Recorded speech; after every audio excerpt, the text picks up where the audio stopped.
माझं आपल्या माध्यमातून विद्यार्थ्यांना विनंती आहे की विद्यार्थ्यांनी राजकारणात पडू नये।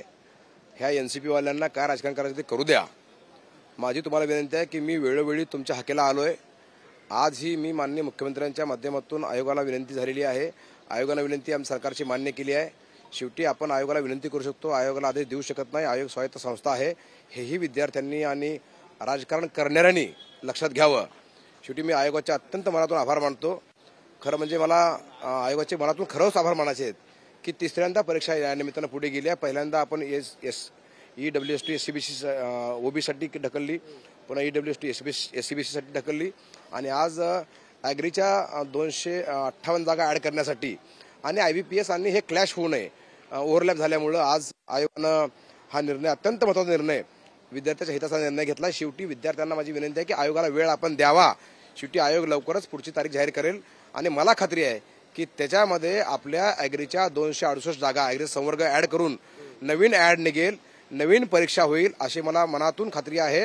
त्यामुळे विद्यार्थ्यांनी या राजकीय लोकांच्या षडयंत्राला बळी पडू नये, विद्यार्थ्यांनी अभ्यास करावा, राजकारण करू नये अशी माझी आपल्या माध्यमातून नम्रपणे विनंती। शरद पवार देखील आता मैदानात उतरणार, त्यांना राजकारणच करायचं आहे, आयुष्यभर राजकारणच करायचं, तेवढा ठेका त्यांनी घेतलेला सगळ्यांनीच। म्हणून मी कुण्या व्यक्तीचं नाव घेणार नाही, ते अतिशय ज्येष्ठ आहेत, माझ्या आजोबाच्या वयाचे आहेत, मी त्याच्यावर काय कमेंट्स करणार नाही। त्यांनाही माझी विनंती आहे, माननीय पवार साहेबांनी विद्यार्थ्यांची भावनेची दखल घ्यावी, विद्यार्थ्यांना राजकारणात ओढू नये अशी माझी पवार साहेबांना साष्टांग दंडवत करून विनंती आहे की आपण आपलं जे काही विधानसभेचं राजकारण चाललं ते करावं, विद्यार्थ्यांना राजकारणात घेऊ नये। विद्यार्थ्यांच्या हिताचा निर्णय आयोगाने घेतलाय, म्हणून दोन्ही पवारांना, ते रोहित पवार असतील किंवा माननीय पवार साहेब असतील, या दोघांनाही माझी विनंती आपल्या माध्यमातून की आपण राजकारण करू नये, विद्यार्थ्याला उचकू नये। विद्यार्थ्याच्या हिताचा निर्णय झालेला आहे, आपणही आयोगाचं स्वागत करावं आणि आयोगाचे आभार मानावे।